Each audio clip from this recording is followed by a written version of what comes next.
And the 1-2. Drill deep to left field. There it goes. See ya. Up for grabs. There's his walk-off home run. And the Yankees have come back to win it. 6-5. Oh, man, what a blast by Judge. Now Barkley up the middle, cuts to the outside. Saquon Barkley across midfield, down the sideline, standard bounds, and Barkley takes it all the way. 68 yards. Turner drives one to center, chasing Nimmo back to the warning track, right at the fence. He made the catch! Oh, whoa! The catch of the year from Brandon Nimmo! He took a home run away from Justin Turner! On the move. A lot of time. Directing traffic. Gonna go deep. Has a man deep. It is caught for the touchdown. Corey Davis. This is WHPC Sports Talk on the voice of Nassau Community College, 90.3 WHPC. He struck him out, and the ball game is over. For the first time since 2016, the 2022 New York Mets will be going to the postseason. The 10th postseason berth in franchise history. And along the way, Max Scherzer picks up his 200th victory with 6 perfect innings as the Mets win their 94th game in 2022. And they have clinched at least a wild card.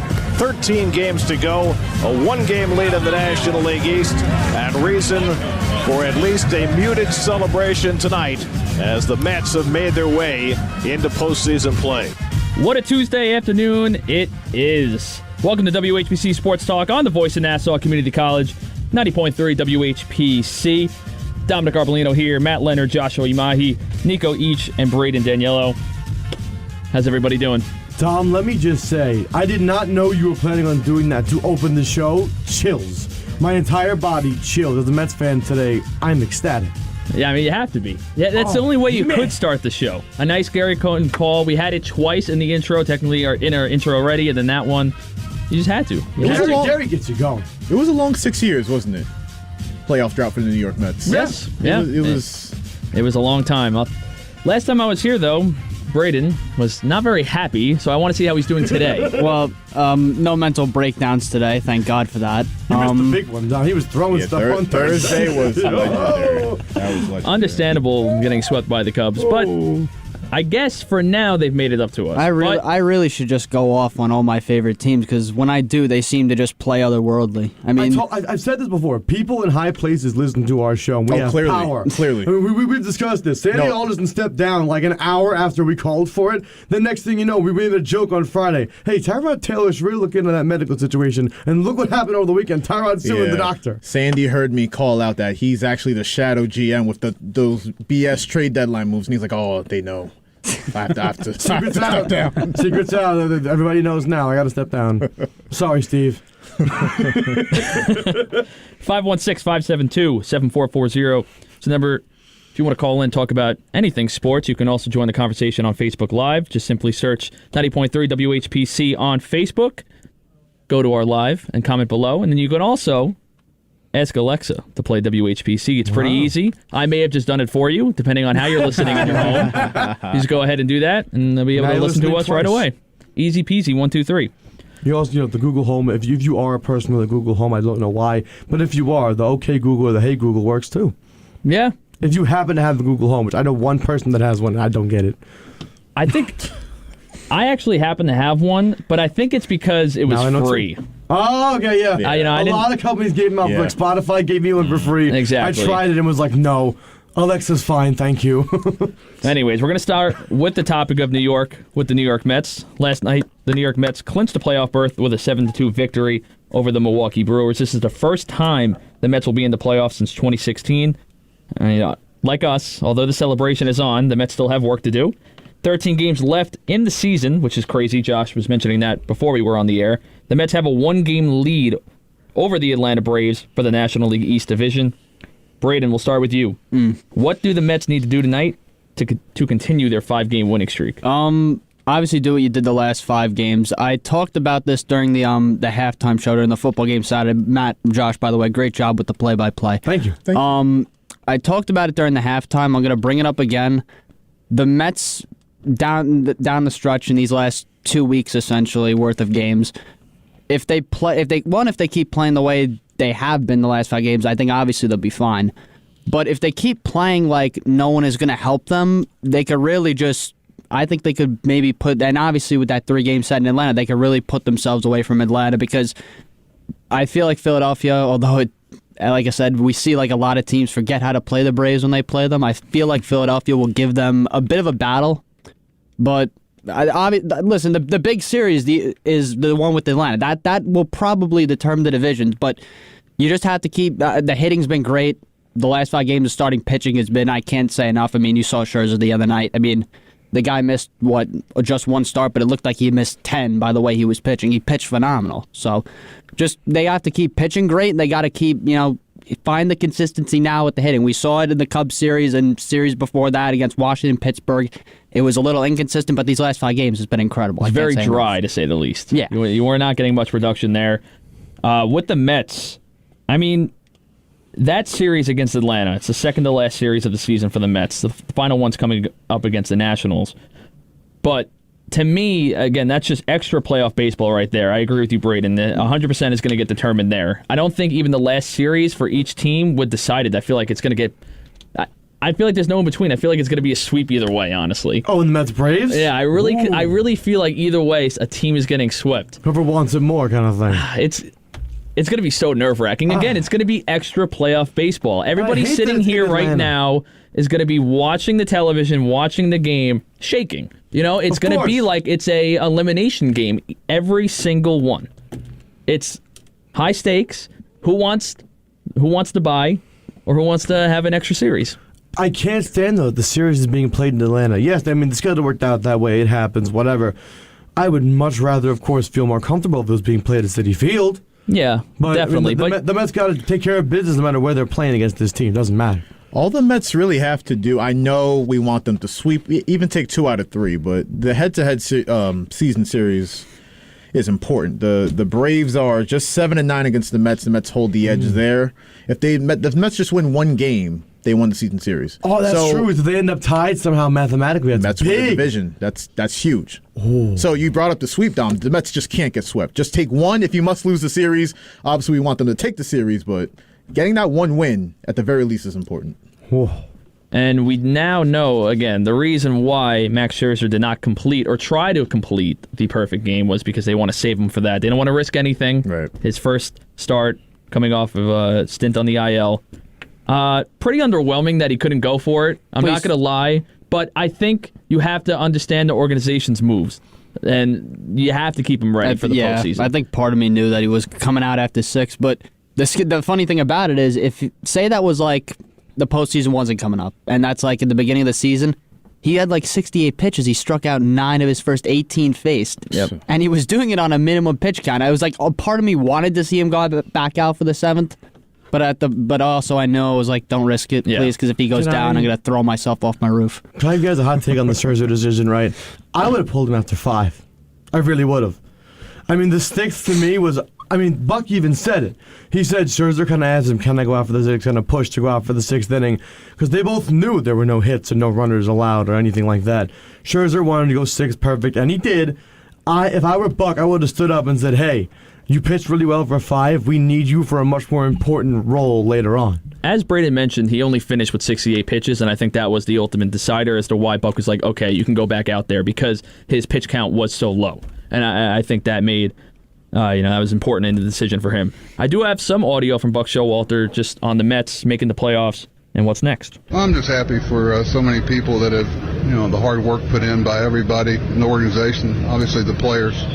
And, step 1, you got to have step 1 to get to the rest of them. But I think our guys understand what's ahead of us and the challenges, but nobody should, feel bad about feeling some elation tonight about getting that there. It kind of hit me with 2 outs in the 9th. I was going, wow, we're an out away from being in there. And so I love to watch the guys feel what they deserve to feel. Winning 94 games is really hard. Now we got to try to win 95. And so it's always been a team that stayed in the moment. And I apologize for the background noise. That was in the interview. There was no way to avoid that if I wanted to play Buck. And I really wanted to play Buck. What the hell are they interviewing this guy? Yeah. But Buck, I will say, I love him. I'm very happy that he was hired. But he just sounded not motivated at all. Like there's no energy there. Think so? I think so. He was so, but I think that's part of it, though. He doesn't want to show too much emotion. It's just phase one. It is exactly like we saw Kobe Bryant in the old NBA playoff footage. Job's not finished. Yeah. That's what it is. And with the celebration they did, they celebrated. It was a great thing. No, it's not over yet. They're after a much bigger thing. They just cheered with some champagne and beers. No reason to. No, Danny Vogelback was he had some beers. When is he not? Honestly, that's true. Vogie was gone by an hour into the celebration. I loved it. Did you see Keith Hernandez trash Rowdy Tellez, saying they had to find someone to to fit Vogelbach's jersey or something along those lines? That was the greatest thing ever. They called Rowdy Tellez the Daniel Vogelbach of the Milwaukee Brewers. That's so good. I also didn't realize Rowdy Tellez had 32 home runs this year with 85. He's playing pretty good. That's wild random, actually. Yeah. I remember I was just watching the game, and I saw the stat line after he hit the 2-run shot, and I was like, wow. Because I was switching back and forth. I didn't happen to see the home run because I was watching the two games of Monday Night Football. We had so much sports last night. Those were amazing yesterday, by the way.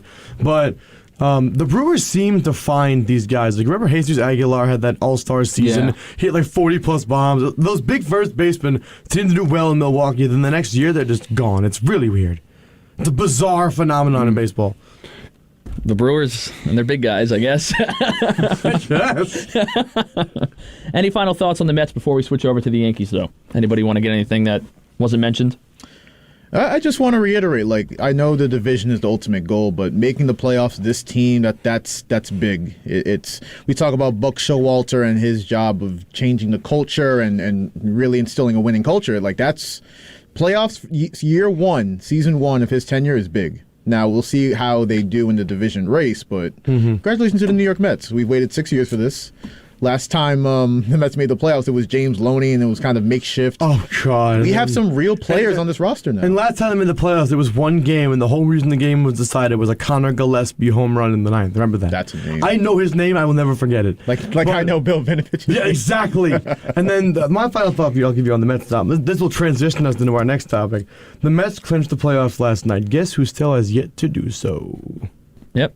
I noticed that. I did notice Nico is salivating right now. Could you imagine being a New York Yankees fan? Right now? Oh, my God. 8 wins? Oh. I was going to say, I think they're pretty happy right now, though. Yeah. I mean, they're definitely making the playoffs. You got Judge going for the record. Yeah, that's all they have. Before we transition over, though, I want to remind everybody that you are listening to WHPC Sports Talk on the voice of Nassau Community College, 90.3 WHPC. If you want to call in and join the conversation, 516-572-7440. And as I mentioned, you can also listen on Alexa by asking Alexa to play WHPC. You have Facebook. You can go to nccradio.org. We have an app now, 90.3 WHPC. We have the TuneIn app as well. We still broadcast on that, iHeartRadio, and the Odyssey app. So many options. There's really no reason you shouldn't be listening to us. There's no excuse, really. If you have any kind of smart device and you're not listening to us, what are you doing with your afternoon? Exactly. They're listening to the Michael K. Show. Well, maybe on Mondays when Robert Sala's on, I'll be tuned into that instead. Facts. But otherwise, I don't want to hear any of the nonsense. What are you saying? Tonight, the New York Yankees are beginning a quick 2-game series with the Pittsburgh Pirates. The starting pitchers for the game will be between Nestor Cortez against Luis Ortiz. Before we get to that, we do have a caller on the line, so let's get them first. Caller, you're on WHBC Sports Talk. Hello, Dominic. This is Justin. Hey, Justin. How are you doing? I'm doing great. Excited for tomorrow. You guys are talking about all these sports, but the real sporting event is happening tomorrow at Arthur Ashe Stadium. Me and Dom will be watching some pro wrestling, but I do have a question about Go ahead. I got a question about the whole steroid scandal that obviously took place. I know that was before a lot of your guys' time, but where do you guys stand on if Aaron Judge gets 62 home runs? In my mind, I'm so anti-steroid guy for the longest time. I've learned to accept it and appreciate those players for what they did. Where do you guys stand on, is the record if he gets 62?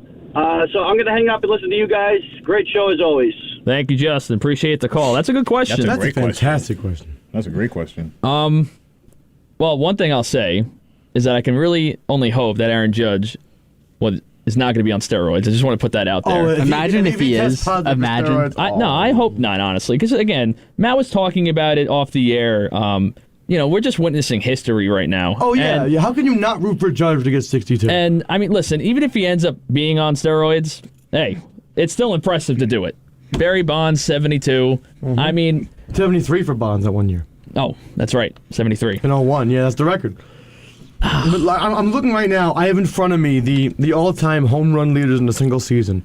Bonds obviously is a 73 and 01. Steroids. Up next, McGuire, 70, steroids. Then we get Sosa, McGuire, Sosa. Then we got the Maris, 61. Now, this really would be the first guy to truly cleanly hit more than Maris.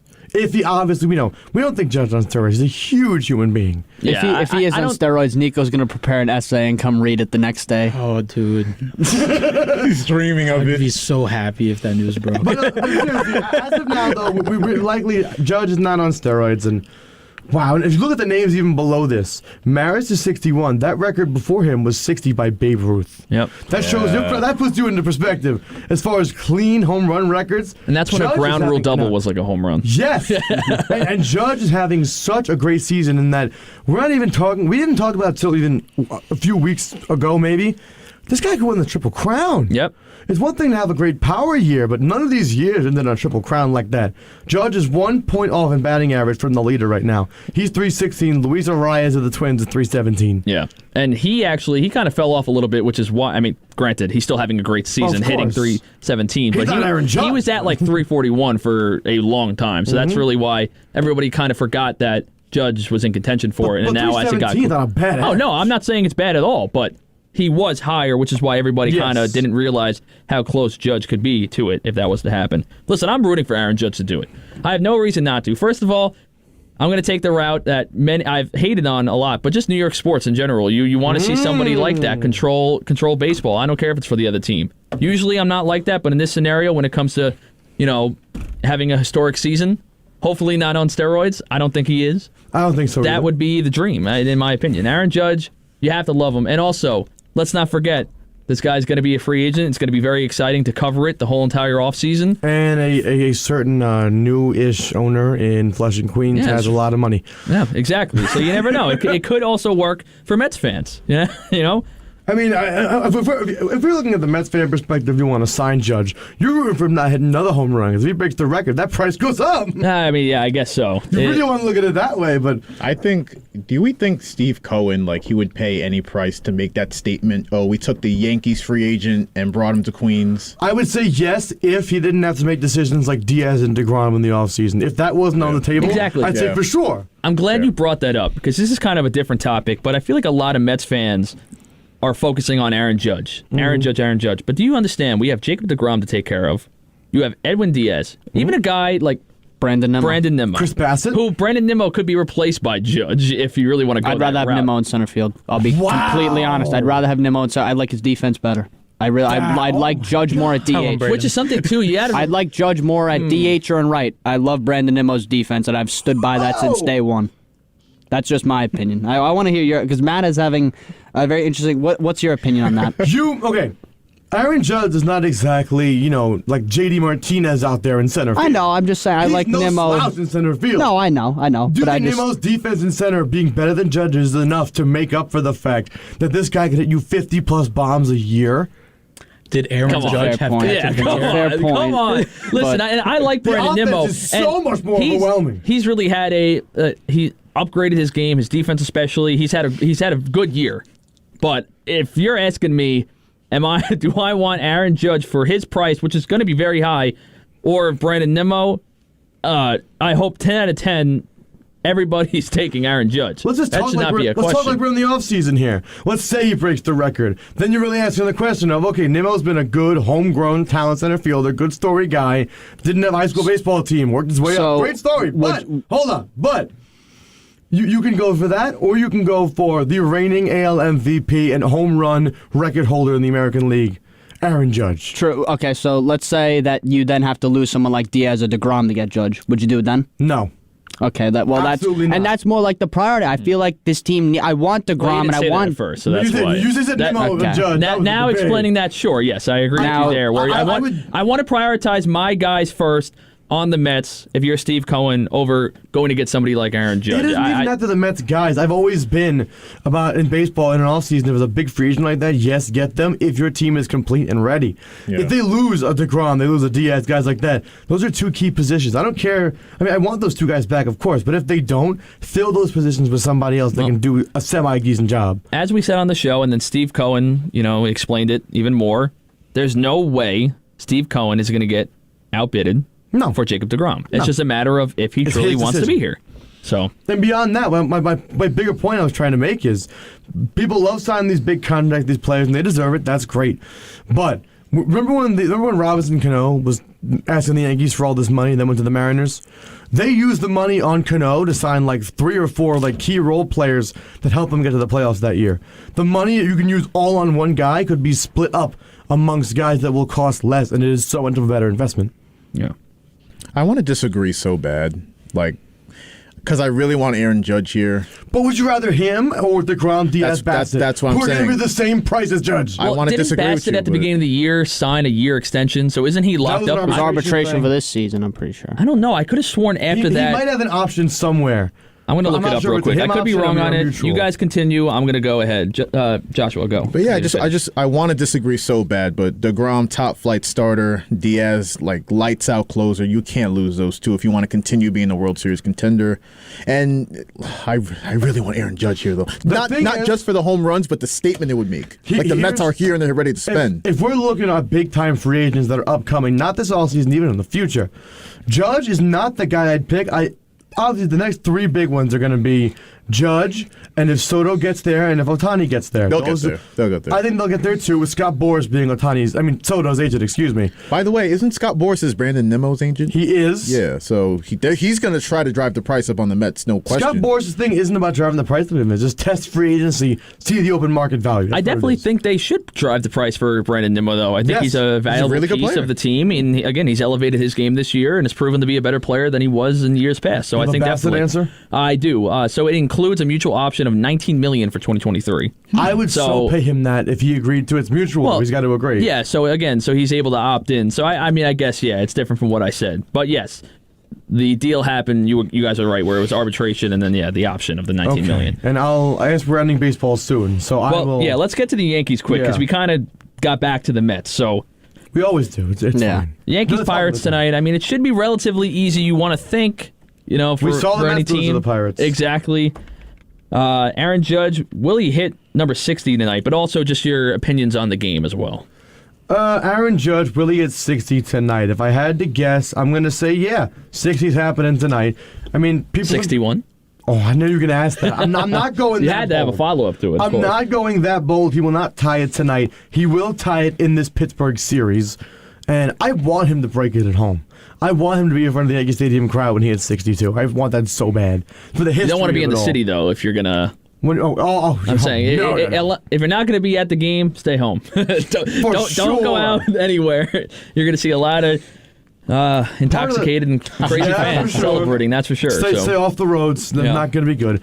But part of the reason I say I'll hit 60 tonight is because I'm looking at this Luis Ortiz guy, right? And my first question was, who the hell is that? And that is typically a sign of Aaron Judge is going to hit a homer. The Pirates are not very good. We've known this, but they did beat up on the Mets. One time, though. Just way back in the season. The first series. That is in true. Pittsburgh. Yes, I'm saying that one. Yeah. No, in recent memory, though, we swept them out of Queens. So that is the recent history there. But just Judge is... If I had to give a homer prediction for the end of the year for Judge, what do they have, 10, 12 games left? It has to be 16. The same amount.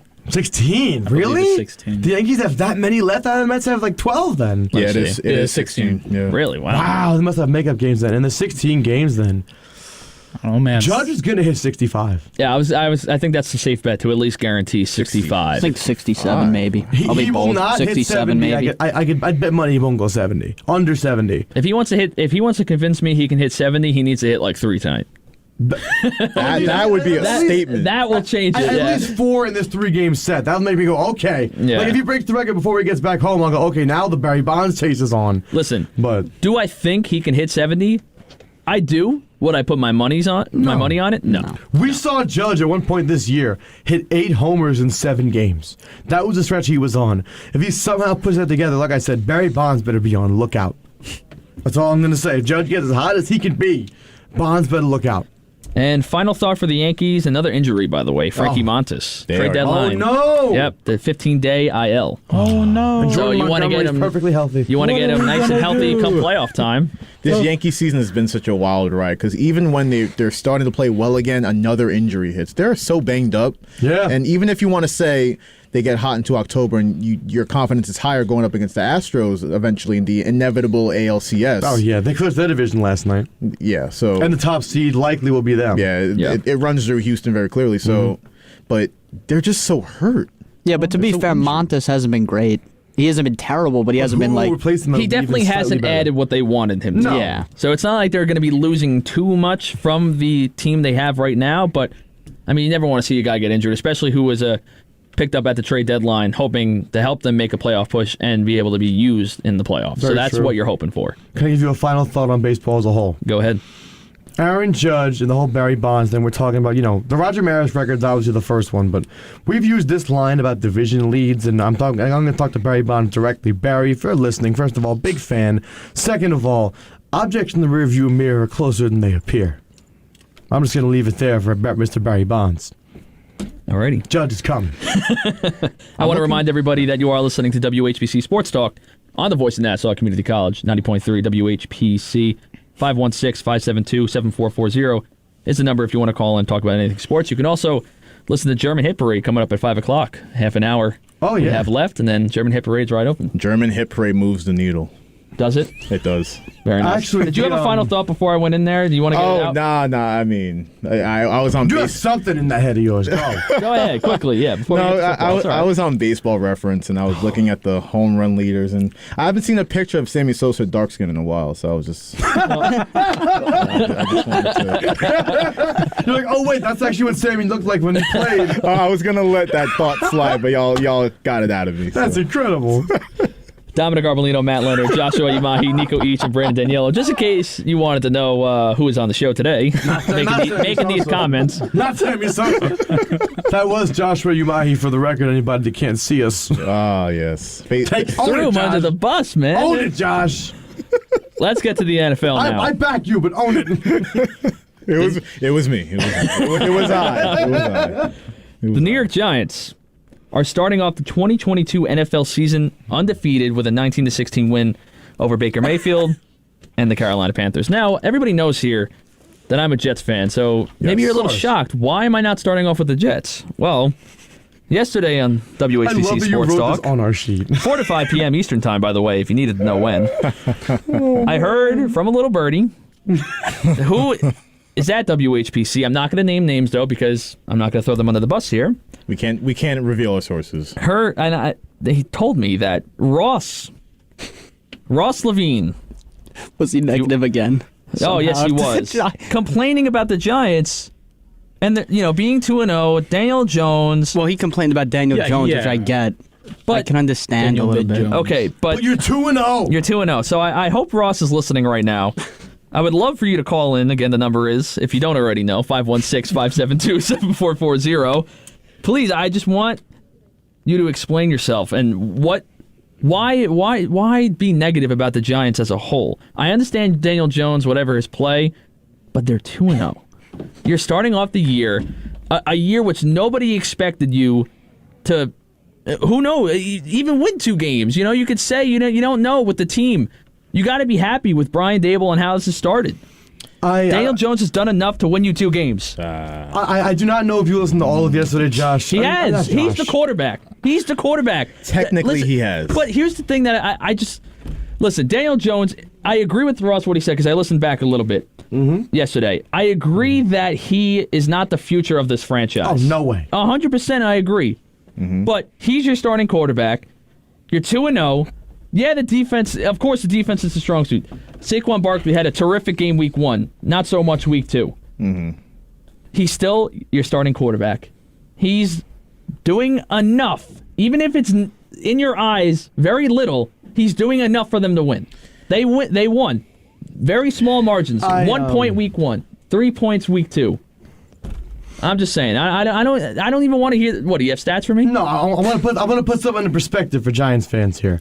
I'm not saying Daniel Jones is better than any of these names I'm about to say. No. But before I hear anybody trash Daniel Jones, I want to say he's a 2-0 quarterback to start the 2022 NFL season. Here are some of the quarterbacks that are not 2-0. Lamar Jackson. Oh, here we go. Joe This is like I hate the person you've become, Matt. I'm not saying Jones is better than them. All I'm saying is these guys aren't 2-0, and somehow your guy is, so shut it. Two is 2-0. But you're ringing the dinner bell right now, and you don't know it. Listen. What are you saying? Yeah, someone's gonna call. This is why people threaten to kill you online on the thing. This is exactly That's actually why. true. That's actually true. In the past, if you're a Giants fan, you've had so many reasons to be negative. Enjoy winning right now and hope it continues this Monday night against the Cowboys. Which they're without Dak Prescott. I understand Cooper Rush is 2-0 in his starting career, but if there's a time to play the Cowboys, it's right now. You have home field advantage as well. It's in MetLife. So let's hope you go 3-0. Hope Daniel Jones starts to play better. Stop complaining about him nonstop. Listen, I'll give it to him. Again, Daniel Jones is not the future of this team. I fully expect them to take a quarterback in the first round of the draft.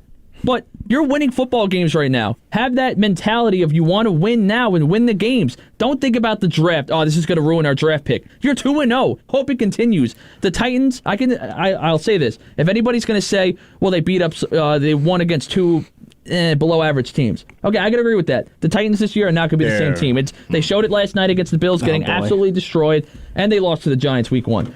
Same thing with the Panthers. Matt Rule's going to get fired after this year, maybe in the middle of the season. Who knows? If it continues up. And the Giants themselves are below average teams. I don't want to hear, they beat bad teams. Who said the Giants are a good team? Yes, they're 2-0. Who says they're good, though? Which is exactly true. There was zero expectations for this team going into the year, so I don't want to hear any Giants fans complaining about the game.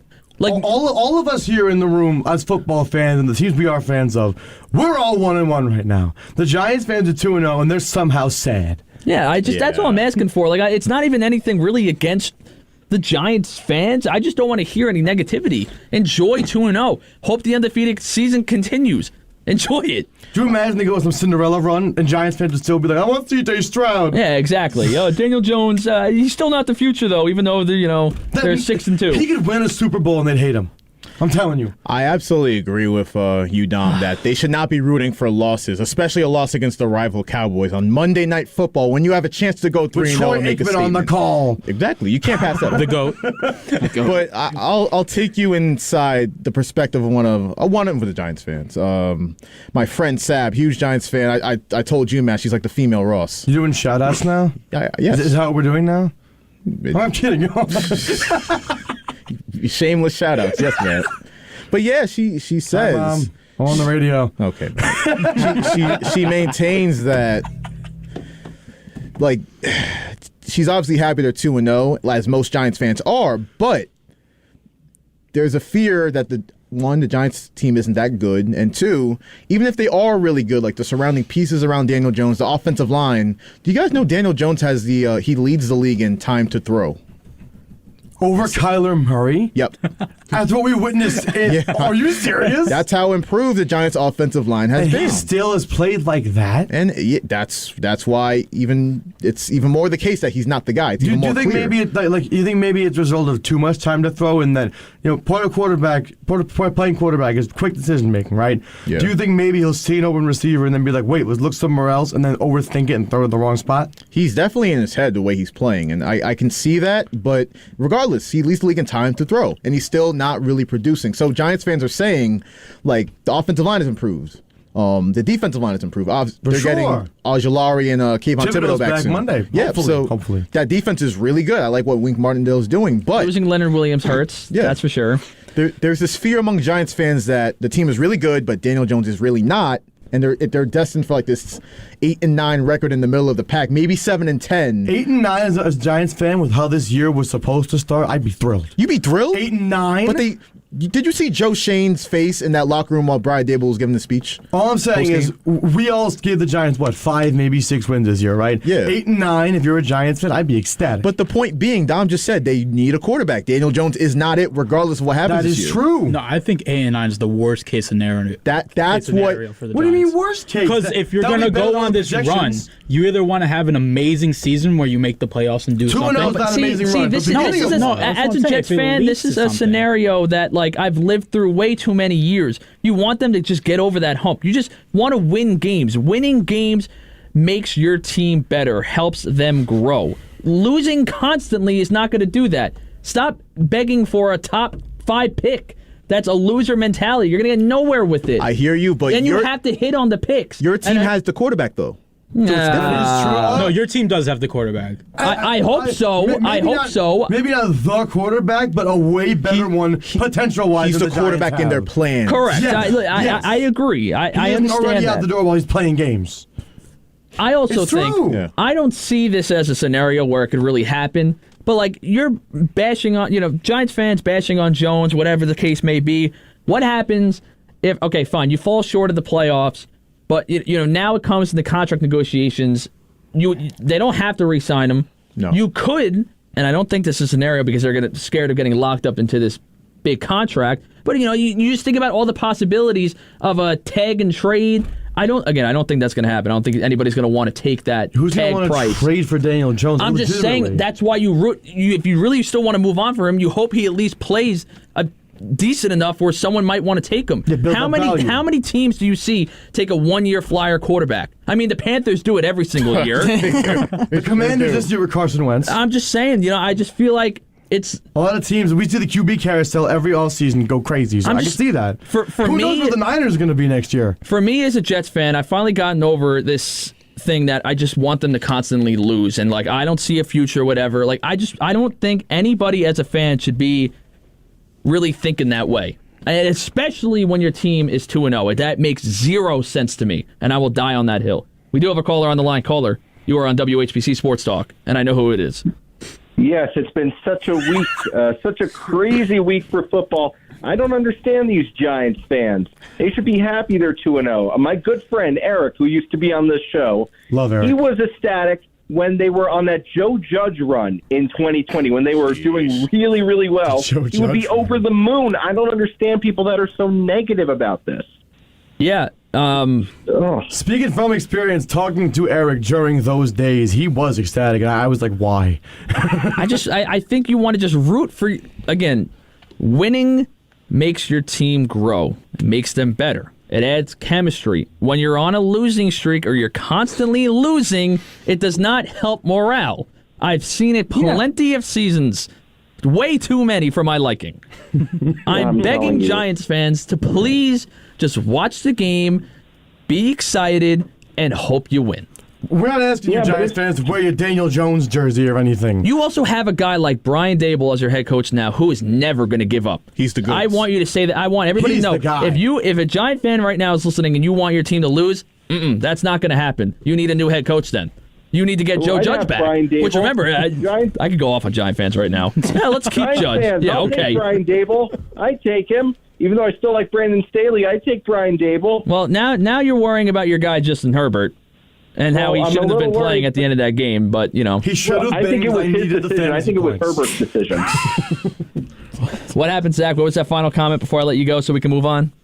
I think it was Herbert's decision to go back in. Yeah, I mean, probably they're gonna. But why is it up to Herbert? But honestly, yeah, exactly. It really shouldn't be up to. Why is it the quarterback's call? It's because they have a history of terrible team doctors, and I actually think he's still with Tyrod's. Yeah, I don't understand it. Why didn't they fire him after what happened? I don't get it. They're morons. I think it is a pretty pathetic move. I'll give you that. Josh. Don't tell me it's the Chargers, okay? I'm sick and tired of that. I was laughing. I was very happy. Josh, Zach, I want you to know right now, as you went into that, Josh was just looking at his laptop, wasn't even getting ready to say anything. You just always assume he's going to go for your neck, which is not going to happen. Listen, I'm a silent killer. I strike when I want to strike. I was chilling right now, though, Zach. All right. Either way, Zach, thanks for the call. All right, but wait, got one more thing. Really All right, quickly.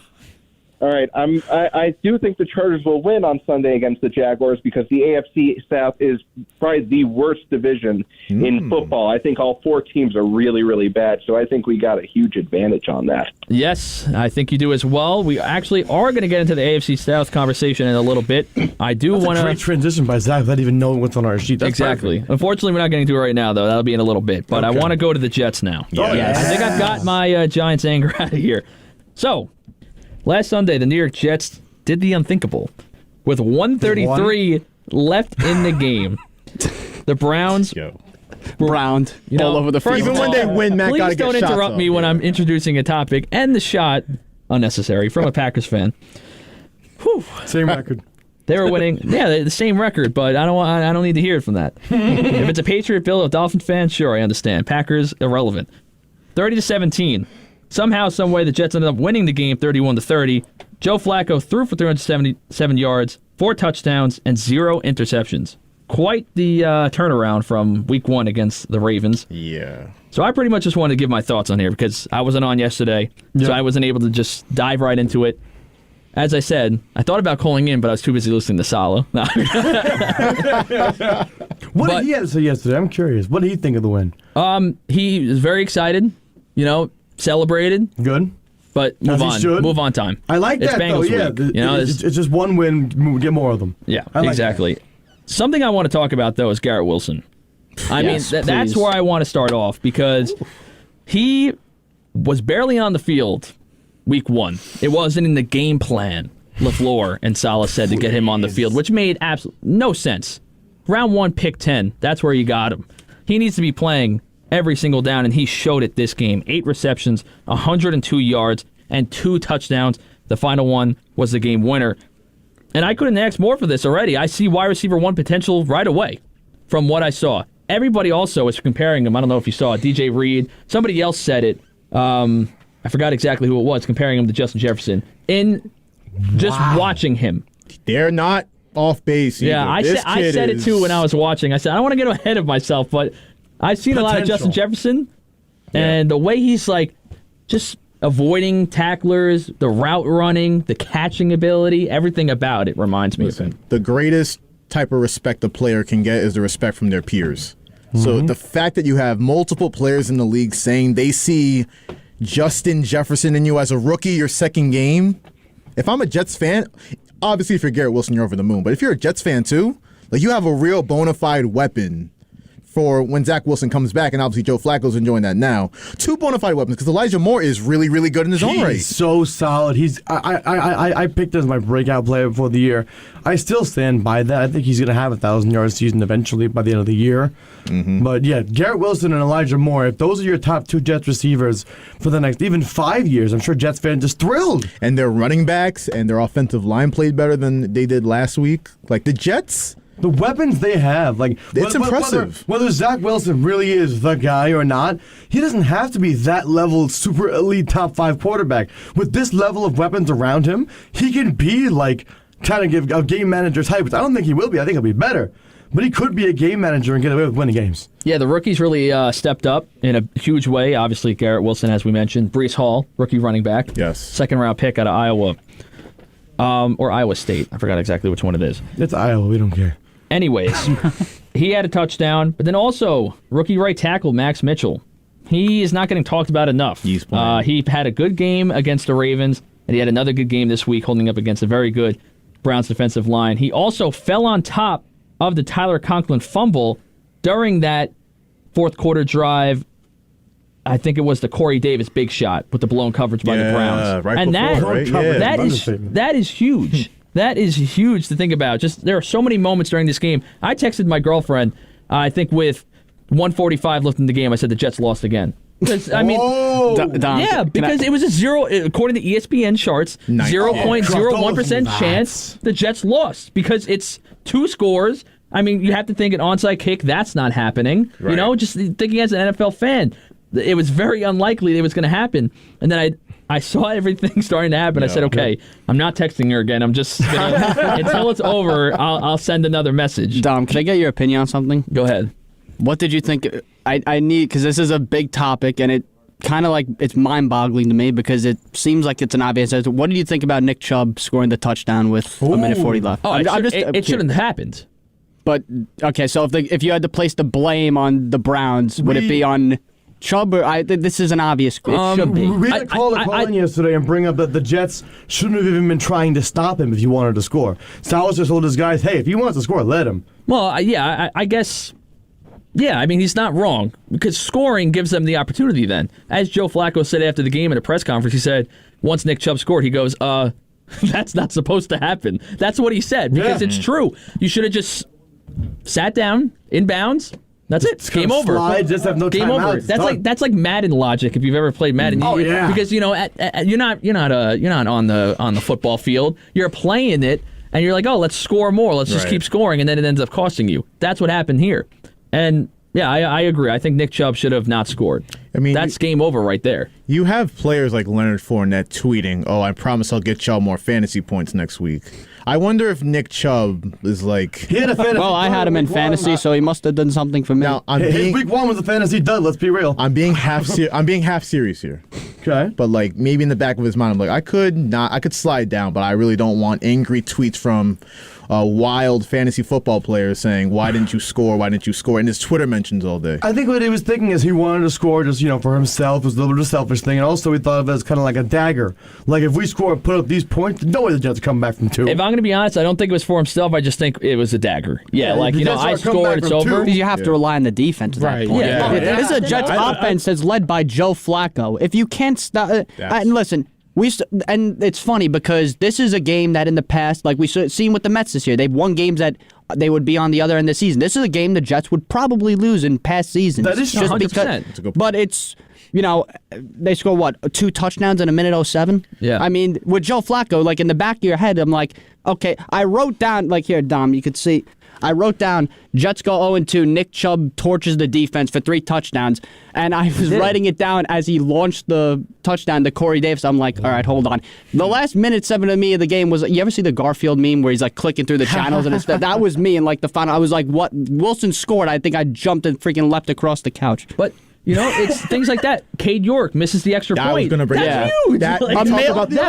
Everything that could have went wrong for the Browns went wrong. It literally that's the only way to describe it. Amari Cooper. Amari Cooper didn't care to get the ball. Clearly, I don't understand. I don't understand. Like you're the star wide receiver, but that does not mean be a prima donna. Don't get the ball. Don't wait for it to come to you. Like, honestly, Nico, you and I know as Packers fans, at least Brandon Bostic tried. At least he tried. Did he try? Yes, did he really try, Matt? He went for the ball, and yes, he dropped it, but Amari Cooper thought the ball was a grenade and just went the other direction. It's just the effort level. The Browns really managed the game terribly at the end, and I think that's going to be done a lot in practice. It's going to be talked about a bunch. Because that loss for the Browns just can't happen. They have, obviously, enough problems to deal with. But you talk about a loss like that can affect team morale for the rest of the season. Watch the Cleveland Browns closely here. That loss was literally karma for how the fan base was acting. I don't care. With all the that's true too. That is true too. I'm not. I don't even. Out of my mouth. I was just going to bring it up. The thing with the freaking massage table that I won't say anything of because it's disgusting. It is disgusting. The jerseys they were wearing. Oh, forget about the jerseys. Jesus Christ. No. Oh my God. This is worse. I saw both. I saw both. I don't even want to say it because I don't know if we're allowed to. He's talking about the mannequin. Yeah. We know what you're talking about. Disgusting. That's crazy. Jesus Christ. Pretty much, if you want to go ahead and look at what we're talking about, go to Twitter. Browns fans, tailgate, mannequin, table, anything like that. You should be able to find it. We actually got Dom to say go to Twitter. That's a first, maybe. Because you're always against Twitter. On Twitter makes you sad. To be fair, when I talk about Twitter, it's because I'm blowing up. That's all right. Yeah, that's fair. Well, it depends why you're going to Twitter. I'm constantly on Twitter. Oh yeah. So to say that I'm not is a lie, but I guess it depends on the scenario. Either way, go for the Jets. Focus on the 0-2 Bengals. Didn't think that would happen. Wow. That's another reason why I was kind of rooting for the Bengals to win against the. Now I feel like the Bengals are going to be pissed. They want to make a statement, especially coming off the loss last year in MetLife with Mike White, but the Hall of Fame quarterback.